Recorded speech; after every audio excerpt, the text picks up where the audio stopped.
It's good to hear. Charles, thank you very much indeed. We talk a lot about disability fraud on this program, but we've got a case that's especially outrageous.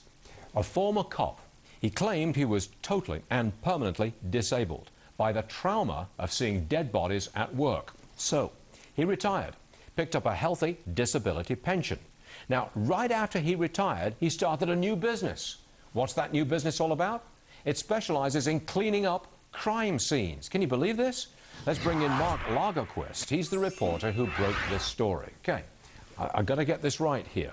This guy is traumatized by dead bodies. He's a former cop. Yes. He retires. Pension, he gets it. He starts a business, cleaning up crime scenes where there are dead bodies, where he has previously been traumatized.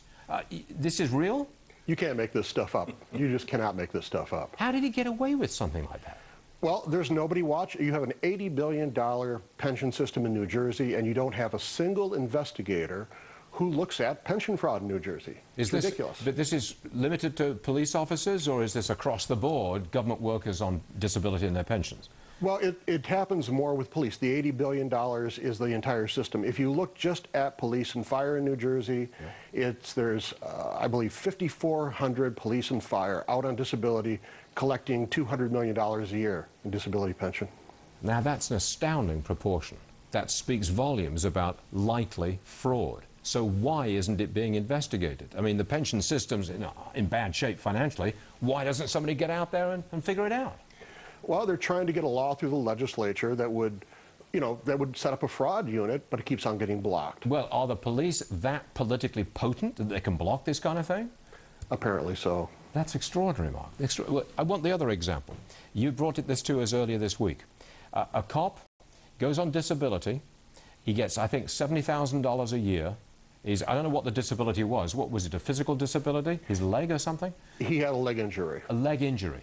So then he goes out. Which one is he on this video that you're seeing here? Which one is he? He's the shorter guy with the black T-shirt and the black shorts. Okay. He will be the guy who runs after the truck and then pulls out the guy out of the monster truck. That's the guy. And right there. That's the guy. And yeah. He's on disability for a leg injury. Yes. $70,000 a year for life. Yes. Tax-free. By the way, what do you mean? Well, hold on, Charles. Tax-free. My ears perk up on that. Tax-free? It's an accidental disability pension, and in New Jersey, it's tax-free. He never has to pay any taxes on that money. Is it federal and state, or just state tax-free? I believe it's both. Good. I believe it's both. Come on, Charles. No, the 70,000 number alone is also, there's a way of gaming the system as well. I mean, 70,000. Very few people watching this show can think they're going to earn $70,000 a year pension, tax-free or not. So they game the system even before we get to the whole disability part. Right. Well, the way the system is set up right now is if you work for 25 years and retire, you get less money than if you claim an injury and then retire in your 30s or 40s because of the tax-free difference. Is that what people are doing, getting out on disability in their 30s and 40s? Oh, sure, sure. Well, I mean, the first person we talked about who set up the crime scene business, that person retired at age 33. This other guy who is a TV reality repo cop, he got out at 46. Have you got any other examples? You've given us a TV reality repo cop. You've got the trauma scene guy. Yeah, I mean, it's, even looking at our story. A fireman who fell out of bed while he was sleeping. A patrolman who suffered emotional trauma because a lieutenant yelled at him during roll call.